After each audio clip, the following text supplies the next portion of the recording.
อย่าเพิ่งหมดหวังทุกปัญหามีทางออกธนาคารแห่งประเทศไทยมีคำแนะนำและข้อมูลที่เป็นประโยชน์ที่จะช่วยคุณจัดการหนี้ให้ถูกวิธีหากต้องการคำปรึกษาทางการเงินโทร1213แล้วกดต่อ99เป็นหนี้ต้องแก้ไขเริ่มต้นใหม่อย่างยั่งยืนย้ำอีกครั้งธนาคารแห่งประเทศไทยโทร1213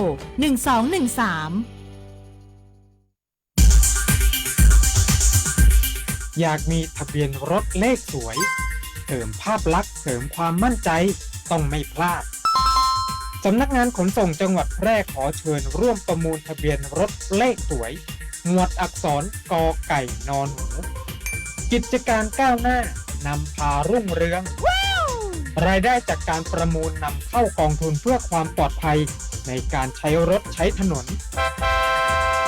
สามารถลงทะเบียนได้แล้ววันนี้ผ่านเว็บไซต์ www ทะเบียนรถ .com หรือที่สำนักงานขนส่งจังหวัดแพร่ Excellent โดยจะปิดการประมูลในวันเสาร์ที่ 28 กุมภาพันธ์ 2569 สอบถามเพิ่มเติมโทร สายด่วน 1584 หรือฝ่ายทะเบียนรถ สำนักงานขนส่งจังหวัดแพร่ 063 2483 797 หรือ 054 652 540 ประมูลโปร่งใสได้เลขสวยสมคุณค่าคนแพร่ใช้ป้ายแพร่มาช่วยกันเฝ้าระวังไฟป่ามาผู้ก่อว่าภาคเหนือมีพื้นที่เผาซ้ำซากสูงถึง10 ล้านไร่กว่า 90% ของไฟป่ามาจากฝีมือมนุษย์ที่เผาเพื่อหาเห็ดของป่าและการเผาเศษซากพืชหลังการเก็บเกี่ยวบ่ว่าจะเป็นต่อสั่งข้าวโพดเลี้ยงสัตว์หรือนาข้าวฝุ่นควันจากการเผาคือ PM 2.5 ภัยเงียบติยะฮืออายุสั้นลงถึง1 ปีจากทั้งปอดอุดกั้นมะเร็งหัวใจล้มเหลวและสมองเสื่อมวร่วมใจคนไทยหยุดเผาคืนลมหายใจสะอาดให้ลูกหลานกับโครงการจัดยะนโยบายการเปลี่ยนแปลงการใช้ประโยชน์ที่ดินเพื่อบริหารจัดการ PM 2.5 สนับสนุนโดยวช.สำนักงานการวิจัยแห่งชาติช่วยกันรักษาบ้านสวนให้นาบ่ฮือไฟป่ามันเข้าขบวนยาวแต่เราเข้ามาทั้งอำเภอขยะเศษอาหารนี่ทิ้งตรงไหนครับอย่าเพิ่งทิ้งบางอย่างมันยังใช้ประโยชน์ได้อยู่อย่างเศษผักและผลไม้สามารถนำไปเป็นอาหารให้สัตว์ขนาดเล็กอย่างเป็ดหรือไก่ได้ใบโหระพาสะระแหน่ที่เรากินไม่หมดเอาไปปักชำในน้ำเมื่อเกิดรากนำไปปลูกได้ใหม่อีกอ๋อแค่นี้ก็สามารถลดขยะเศษอาหารได้อย่างมีประสิทธิภาพแล้วแถมเป็นมิตรต่อสิ่งแวดล้อมอีกด้วยนะจ๊ะรักโลกร่วมพิทักษ์รักสิ่งแวดล้อมสำนักงานประชาสัมพันธ์ที่ 3 กรมประชาสัมพันธ์เก็บออมมาตั้งนานข่าวดีสำหรับคนอยากมีบ้านธนาคารอาคารสงเคราะห์มีสินเชื่อปลูกสร้างที่อยู่อาศัยบนที่ดินของตนเองอัตราดอกเบี้ยต่ำยื่นกู้ตั้งแต่3 มีนาคมถึง30 ธันวาคม 2568 อนุมัติและทำนิติกรรมภายใน30 ธันวาคม 2568 ผ่อนสบายสูงสุด40 ปีกรณีทำประกันสินเชื่อดอกเบี้ยเดือนที่ 1-6 0.89% ต่อปีและกรณีไม่ทำประกันสินเชื่อดอกเบี้ย 1.29% ต่อปีวงเงินในโครงการมีจำนวนจำกัดติดต่อสอบถามที่ธนาคารอาคารสงเคราะห์สำนักงานสาขาแพร่ 054-621-490-5 ธนาคารอาคารสงเคราะห์ทำให้คนไทยมีบ้านดูแลผู้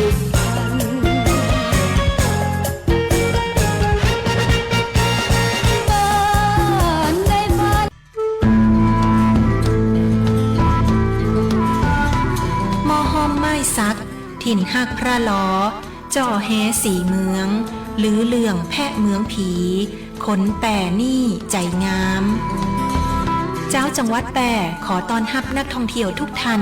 ตีมาเยือนหมู่เฮาด้วยความยินดียิ่งเจ้า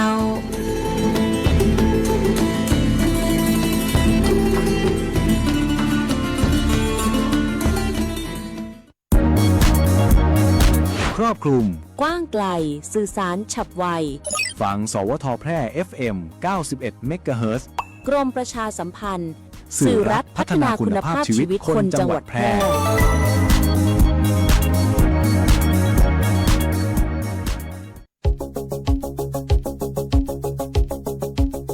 ข่าวสารฉับไวใกล้ตัวบริการทันใจร่วมแรงร่วมใจงานบ้านงานบุญประกวดราคาโปร่งใสและติดตามสภาพอากาศประจำวันโดยทีมข่าวสวทแพร่ FM 91 เมกะเฮิรตซ์สถานีข่าวดีของประชาชนคนเมืองแพร่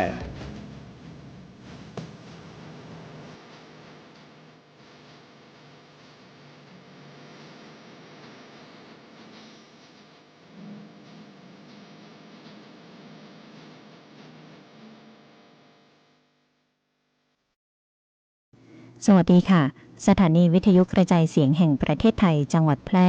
ขอเสนอข่าวท้องถิ่นประจำวันพฤหัสบดีที่16กุมภาพันธ์พุทธศักราช2569โดยมีหัวข้อข่าวดังต่อไปนี้ค่ะ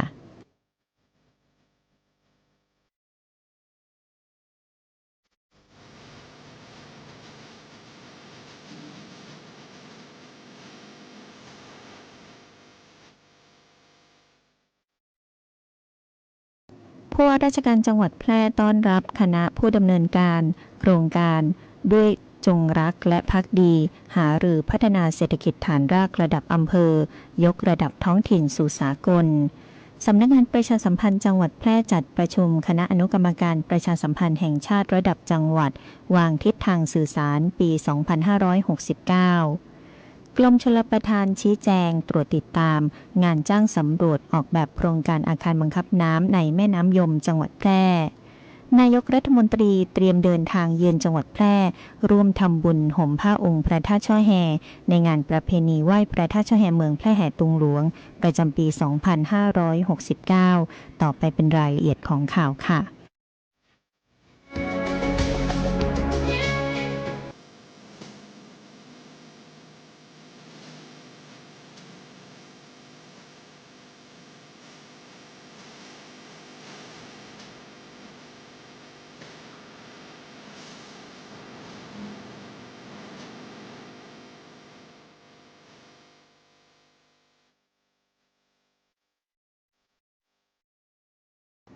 ผู้ว่าราชการจังหวัดแพร่ต้อนรับคณะผู้ดำเนินการโครงการด้วยจงรักและภักดีหารือพัฒนาเศรษฐกิจฐานรากระดับอำเภอยกระดับท้องถิ่นสู่สากลวันนี้เวลา 9 นาฬิกาที่ห้องประชุมจดหมายเหตุชั้น 2 สารกลางจังหวัดแพร่นายสมชัยเลิศประสิทธิพันธ์ผู้ว่าราชการจังหวัดแพร่ให้การต้อนรับนายอภิชาติโตดีโลกเวชพร้อมด้วยนายประวินชำนิประสาทและคณะผู้ดำเนินโครงการด้วยจงรักและภักดีภายใต้บริษัทชุมชนเข้มแข็งพอเพียงประเทศไทยจำกัดในโอกาสเข้าพบปรึกษาหารือและนำเสนอรายละเอียดโครงการพัฒนาเศรษฐกิจฐานรากระดับอำเภอโดยมีนายคุณากรคชหิรันรองผู้ว่าราชการจังหวัดแพร่ในอำเภอทุกอำเภอและส่วนราชการที่เกี่ยวข้องเข้าร่วมกำหนดแนวทางในการดำเนินงานร่วมกันในพื้นที่สร้างความร่วมมือกับประชาชนและภาคส่วนต่างๆในชุมชนเสริมสร้างศักยภาพของคนในระดับอำเภอให้สามารถพึ่งพาตนเองได้อย่างเข้มแข็งและยั่งยืนเนื่องในปีมหามงคล 2569 ถึง 2570 คณะผู้ดำเนินโครงการด้วยจงรักและภักดีได้จัดตั้งบริษัทชุมชนเข้มแข็งพอเพียงประเทศไทยจำกัดด้วยน้อมนำพระปฐมบรมราชโองการพระบาทสมเด็จพระวชิรเกล้าเจ้าอยู่หัวหลักปรัชญาเศรษฐกิจพอเพียงตามแนวพระราชดำริของพระบาทสมเด็จพระบรมชนกาธิเบศรมหาภูมิพลอดุลยเดชมหาราชบรมนาถบพิตรเป็นแนวทางในการพัฒนาพร้อมกันนี้กระทรวงมหาดไทยและบริษัทไทยเบเวอเรจจำกัดมหาชนได้ร่วมลงนามความร่วมมือขับเคลื่อนโครงการพัฒนาเศรษฐกิจฐานรากระดับอำเภอทั่วประเทศโดยจัดตั้งบริษัทระดับอำเภอรวม928แห่งภายใต้แนวคิดวิสาหกิจเพื่อสังคมมุ่งสร้างประโยชน์แก่ชุมชนยกระดับคุณภาพชีวิตประชาชนพัฒนาท้องถิ่นสู่สากลอย่างยั่งยืนสำนักงานประชาสัมพันธ์จังหวัดแพร่จัดประชุมคณะอนุกรรมการประชาสัมพันธ์แห่งชาติระดับจังหวัดวางทิศทางสื่อสารปี 2569 วันนี้ที่ห้องประชุมชัยบูรณ์ชั้น 5 สารกลางจังหวัดแพร่ นายชัยสิทธิ์ชัยสำริดผลรองผู้ว่าราชการจังหวัดแพร่เป็นประธานในการประชุมคณะอนุกรรมการประชาสัมพันธ์แห่งชาติระดับจังหวัดครั้งที่ 1 ประจำปีงบประมาณ 2569 จัดขึ้นโดยสำนักงานประชาสัมพันธ์จังหวัดแพร่เพื่อรับทราบประเด็นสื่อสารสำคัญและร่วมพิจารณาเห็นชอบร่างแผนปฏิบัติการประชาสัมพันธ์แห่งชาติระดับจังหวัดประจำปีงบประมาณ 2569 โดยนายกฤษกันชัยบัวดำประชาสัมพันธ์จังหวัดแพร่กล่าวว่าคณะอนุกรรมการประชาสัมพันธ์แห่งชาติระดับจังหวัดเป็นกลไกสำคัญตามนโยบายของรัฐบาลในการขับเคลื่อนการประชาสัมพันธ์นโยบายแผนงานและโครงการสำคัญทั้งระดับประเทศระดับจังหวัดโดยกำหนดให้มีการประชุมปีละ 2 ครั้งเพื่อให้ทุกภาคส่วนได้รับทราบภาพรวมและร่วมกำหนดทิศทางการสื่อสารของจังหวัดอย่างเป็นระบบสำหรับแผนของการประชาสัมพันธ์แห่งชาติระดับจังหวัดประจำปีงบประมาณ 2569 กำหนดกรอบการสื่อสารออกเป็น 5 มิติการสื่อสาร 17 เรื่องหลักและ 34 เรื่องย่อยรวมไปถึงการสื่อสารต่างประเทศภายใต้แนวคิดหลักเสน่ห์ไทยกลมเกลียวบนความหลากหลายถ่ายทอดผ่านแนวคิด STAR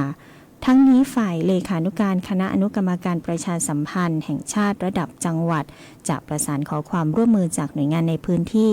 ส่งประเด็นสื่อสารของหน่วยงานที่สอดคล้องกับประเด็นสำคัญระดับประเทศเพื่อบูรณาการจัดทำแผนปฏิบัติการประชาสัมพันธ์แห่งชาติระดับจังหวัดก่อนจะเชิญคณะกรรมการประชุมอีกครั้งในช่วงเดือนกรกฎาคม 2569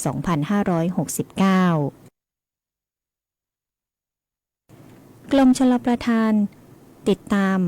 งานจ้างสำรวจออกแบบโครงการอาคารบังคับน้ำในแม่น้ำยมจังหวัดแพร่นายพิเชษฐ์รัตนประสาทกุลผู้อำนวยการสำนักออกแบบวิศวกรรมและสถาปัตยกรรมได้กล่าวว่าในช่วงของฤดูแล้งแม่น้ำยมจะมีปริมาณน้ำน้อยไม่เพียงพอต่อการอุปโภคบริโภคและการเกษตรการพัฒนาอาคารบังคับน้ำแบบขั้นบันไดเป็นช่วงๆตลอดลำน้ำถือเป็นการเพิ่มประสิทธิภาพการบริหารจัดการน้ำให้ครอบคลุมทั้งระบบกรมชลประทานจึงมีการเร่งความพร้อมด้านแบบก่อสร้างและรายละเอียดประกอบแบบเพื่อรองรับการดำเนินงานในระยะต่อไปมีการมุ่งเน้นให้โครงการเป็นเครื่องมือบริหารจัดการน้ำที่มีประสิทธิภาพสูงสุดและยกระดับคุณภาพชีวิตประชาชนในพื้นที่อย่างยั่งยืนสำหรับองค์ประกอบของโครงการจะแบ่งเป็น2แห่งได้แก่โครงการประตูระบายน้ำหน้าด่านวังขอนแดงอำเภอวังชิ้นจังหวัดแพร่ก่อสร้างประตูระบายน้ำในช่องลัดชนิดอาคารคอนกรีตเสริมเหล็กควบคุมด้วยบานระบายเหล็กโค้ง6บานความยาวคันกั้นน้ำ 8,434 เมตรอาคารระบายน้ำ22แห่งและทำนบดินปิดกั้นลำน้ำเดิม1แห่งความยาว145เมตรมีพื้นที่โครงการรวม 53,776 ไร่พื้นที่ชลประทาน 32,562 ไร่ครอบคลุม3ตำบลได้แก่ตำบลแม่ปากตำบลแม่เกิงและตำบลวังชิ้นโดยจะมีการแบ่งการส่งน้ำแบบแรงโน้มถ่วง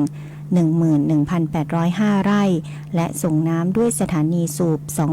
2,757 ไร่และโครงการประตูระบายน้ำพระธาตุแหลมลี่อำเภอลองจังหวัดแพร่ก่อสร้างประตูระบายน้ำในช่องลัดชนิดอาคารคอนกรีตเสริมเหล็กควบคุมด้วยบานระบายเหล็กโค้ง6บานความยาวคันกั้นน้ำ 5,910 เมตรอาคารระบายน้ำ14แห่งและทำนบดินปิดกั้นลำน้ำเดิม1แห่งความยาว140เมตรมีพื้นที่ของโครงการรวม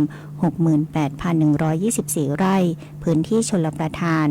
38,196 ไร่ครอบคลุมใน5ตำบลได้แก่ตำบลห้วยอ้อตำบลหัวทุ่งตำบลปากกลางตำบลบ่อเหล็กลองและตำบลทุ่งแล้งโดยแบ่งเป็นการส่งน้ำแบบแรงโน้มถ่วง 11,707 ไร่และส่งน้ำด้วยสถานีสูบ 26,489 ไร่ทั้งนี้การสำรวจและออกแบบโครงการมีกำหนดแล้วเสร็จในเดือนมีนาคม 2569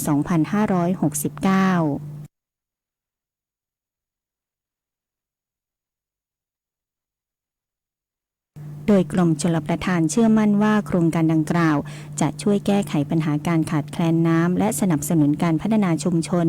ในจังหวัดแพร่ให้เติบโตอย่างมั่นคงและยั่งยืนต่อไปนายกรัฐมนตรีเตรียมเดินทางเยือนจังหวัดแพร่ร่วมทำบุญห่มผ้าองค์พระธาตุช่อแฮในงานประเพณีไหว้พระธาตุช่อแฮเมืองแพร่แห่ตุงหลวงประจำปี 2569 นายอนุทิน ชาญวีรกูลนายกรัฐมนตรีและรัฐมนตรีว่าการกระทรวงมหาดไทยมีกำหนดการเดินทางลงพื้นที่จังหวัดแพร่ในวันศุกร์ที่ 17 กุมภาพันธ์ 2569 เวลา 17 นาฬิกาเพื่อร่วมงานประเพณีไหว้พระธาตุช่อแฮเมืองแพร่แห่ตุงหลวงประจำปี 2569 ซึ่งเป็นงานบุญใหญ่ประจำปีของชาวจังหวัดแพร่โดยนายกรัฐมนตรีจะเป็นประธานในพิธีเปิดงานพร้อมร่วมทำบุญถวายเครื่องราชสักการะและผ้าห่มองค์พระธาตุช่อแฮเนื่องในงานประเพณีทำบุญ6เป็งตามคติของชาวล้านนาหรือการทำบุญในวันเพ็ญเดือน3ตามประเพณีไทยสำหรับงานประเพณีไหว้พระธาตุช่อแฮเมืองแพร่แห่ตุงหลวงประจำปี 2569 มีไฮไลท์ในการห่มองค์พระธาตุช่อแฮและการถวายเครื่องสักการะซึ่งกำหนดขึ้นตั้งแต่วันที่ 12 กุมภาพันธ์จนถึงวันที่ 3 มีนาคม 2569 เป็นการทำบุญสักการะองค์พระธาตุช่อแฮซึ่งเป็นปูชนียสถานศักดิ์สิทธิ์คู่บ้านคู่เมืองของจังหวัดแพร่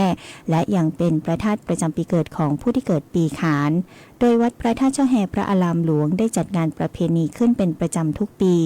สืบต่อกันมาเป็นเวลานานจนเป็นวัฒนธรรมประเพณีประจำปีของจังหวัดแพร่อีกทั้งชุมชนคุณธรรมวัดพระธาตุช่อแฮพระอารามหลวงยังได้รับการยกย่องเป็นสุดยอดชุมชนต้นแบบเที่ยวชุมชนยนต์วิถีเมื่อปี 2566 ทำให้เกิดการยกระดับประเพณีวัฒนธรรมท้องถิ่นให้เป็นประเพณีระดับชาติขับเคลื่อนซอฟต์พาวเวอร์ท้องถิ่นสร้างรายได้สู่ชุมชนผมคิดว่าลองเสพแล้วมันจะไม่เป็นอะไรหรือเปล่าไม่ผมเสียทั้งความไว้ใจและเสียอนาคต ชีวิตอาจพลาดแต่ไม่ควรถูกทิ้งผู้ติดยาเสพติดสามารถเข้ารับการบำบัดรักษาและฟื้นฟูในสถานพยาบาลของรัฐเพื่อเริ่มต้นชีวิตใหม่ได้อีกครั้งพลาดได้รักษาได้ชีวิตไปต่อด้วยความปรารถนาดีจากสำนักงานประชาสัมพันธ์ที่ 3 กรมประชาสัมพันธ์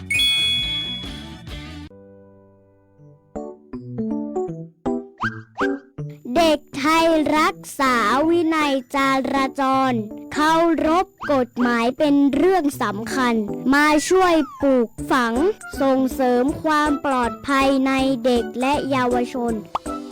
รวมสร้างพฤติกรรมที่ตระหนักถึงความปลอดภัยทางถนนสวมหมวกนิรภัยข้ามถนนบริเวณทางข้ามรู้จักป้ายจราจรมีน้ำใจในการใช้รถใช้ถนนแบ่งปันให้ทางกัน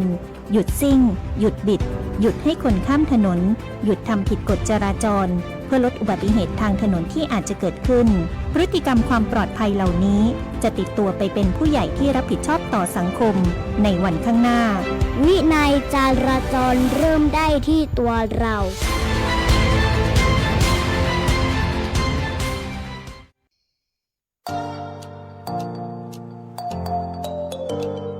ถ้าคุณกำลังถามตัวเองว่าเรียนอะไรดีที่จบแล้วมีงานทำจริงเรียนอะไรที่ต่อยอดชีวิตได้ไกลกว่าห้องเรียนหยุดคิดไว้ตรงนี้เพราะคำตอบอยู่ที่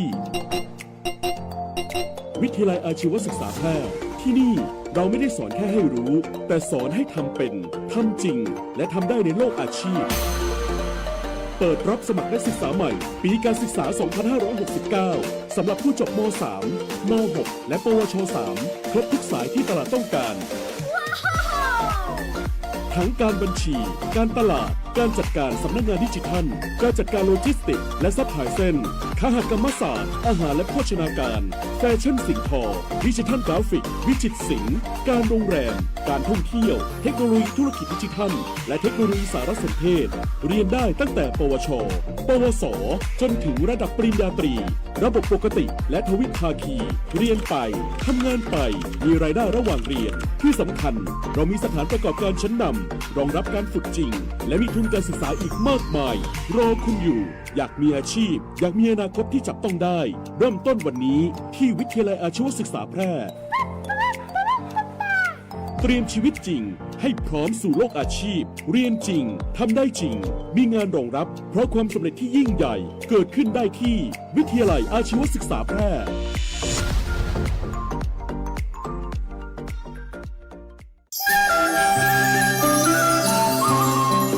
ขอเชิญพ่อแม่พี่น้องร่วมงานบุญใหญ่ประจำปีของเจ้าแป่ในงานประเพณีไหว้พระธาตุเจ้าแห่เมืองแป่แห่ตุงหลวงระหว่างวันที่22กุมภาพันธ์ถึง3มีนาคม2569 10 วัน 10 คืนณวัดพระธาตุเจ้าแห่พระอารามหลวงพบกับกิจกรรมต่างๆเช่นรับชมขบวนแห่เครื่องสักการะและผ้าห่มองค์พระธาตุเจ้าแห่จาก8อำเภอวันศุกร์ที่27กุมภาพันธ์และร่วมต้อนรับนายกรัฐมนตรีนายอนุทินชาญวีรกูลร่วมห่มผ้าองค์พระธาตุเจ้าเจ้าแห่ชมนิทรรศการพระบารมีพระแม่ไทยปกเกล้าเจ้าแป่น้อมรำลึกสมเด็จพระบรมราชชนนีพันปีหลวงการเนรมิตลานพระธาตุเจ้าแห่เป็นสวนป่าหิมพานต์มหัศจรรย์หิมพานต์สักการะพระธาตุเจ้าแห่การประกวดมคธายกน้อยการประกวดอุบาสกเทพบุตรอุบาสิกาเทพธิดาการประกวดเครื่องสักการะล้านนาการแสดงแสงสีเสียงยอประนมก้มเกล้าเกษีไหว้สาปารมีพระธาตุเจ้าแห่และการแสดงโขนรามเกียรติ์ตอนยกรบโดยวิทยาลัยนาฏศิลป์เจียงใหม่เก็บโมเมนต์ประทับใจกับครอบครัวและเพื่อนๆโดยกล้องถ่ายวิดีโอหมุนรอบตัวกับวิดีโอบูส360 องศาอุโมงค์ไฟปีขานและเลือกซื้อสินค้าและผลิตภัณฑ์ต่างวัฒนธรรมสินค้าชุมชนต่างๆอีกมากมายเสาร์2กุมภาพันธ์ถึง3มีนาคม2569 10 วัน 10 คืนงานประเพณีไหว้พระธาตุเจ้าแห่เมืองแป่แห่ตุงหลวง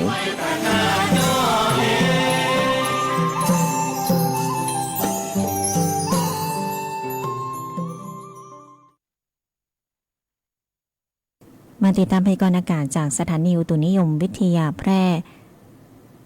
ประเทศไทยตอนบนมีฝนลดลงแต่ยังคงมีฝนฟ้าคะนองและลมกระโชกแรงเกิดขึ้นได้ในบางพื้นที่เนื่องจากมีลมตะวันตกเฉียงใต้และลมใต้พัดนำความชื้นเข้ามาปกคลุมประเทศไทยตอนบน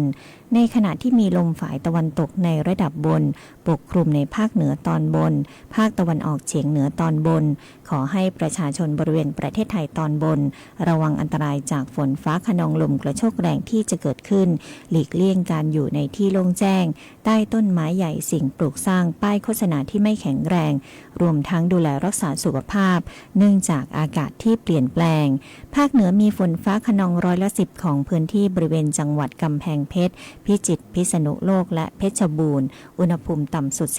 17-23 องศาอุณหภูมิสูงสุด 29-36 องศาเซลเซียสจบการนำเสนอข่าวท้องถิ่นขับรถอย่าใจร้อนเอื้ออาทรต่อเพื่อนร่วมทางพิรุณพรแสงสร้อยอ่าน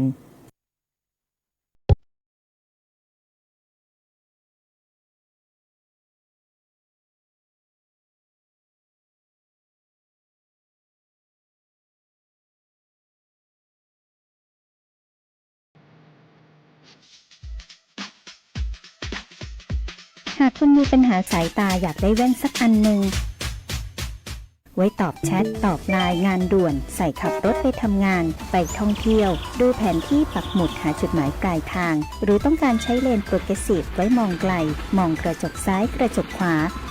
The World of Ticon เราเข้าใจถึงปัญหาสายตาของคุณดีวัดสายตาแม่นยำโดยทัศนศาสตร์ด้วยประสบการณ์กว่า40 ปี The World of Ticon ช่วยคุณได้ตัวแทนจำหน่ายแว่นตานาฬิกาพร้อมบริการหลังการขาย